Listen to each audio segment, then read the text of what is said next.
You should now have a good understanding of how scientists infer temperature from ice cores.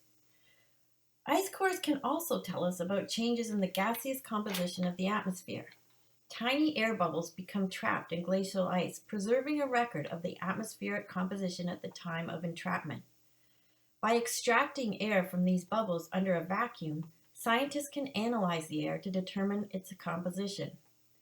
From this data, we have a record of how the concentration of carbon dioxide in the atmosphere has varied over long periods of time. This plot shows temperature in the upper panel determined from oxygen isotopes and the concentration of carbon dioxide determined from gas in air bubbles in the lower panel. The numbers on the temperature curve indicate glacials and interglacial periods. The even numbers are glacials, the odd numbers are interglacials. What do you observe about the relationship between temperature and carbon dioxide? Would you expect this based on what you learned about the carbon cycle? Why would you expect this? What is the concentration of carbon dioxide during previous interglacials? How does this compare to today? What does this tell you about the situation today? Carbon dioxide and temperature co-vary. This makes sense. Temperatures warm due to variations in the Earth's orbit.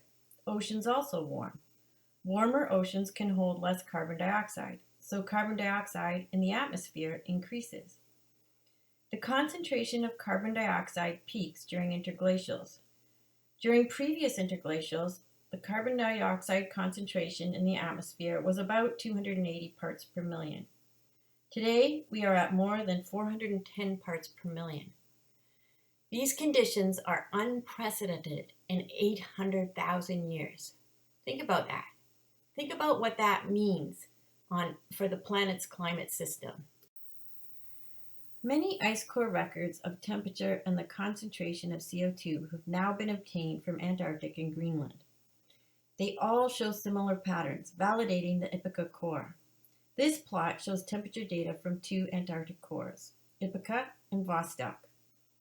Interestingly, the amount of warming that occurs during interglacials, as evidenced in these cores, is more than Milankovitch would have predicted.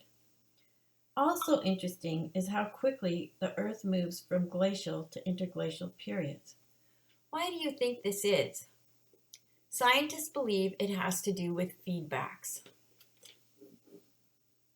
The last point I'll make about ice cores is that, as you learned in the thin ice video, there are many proxies preserved in the ice core archives, as depicted here.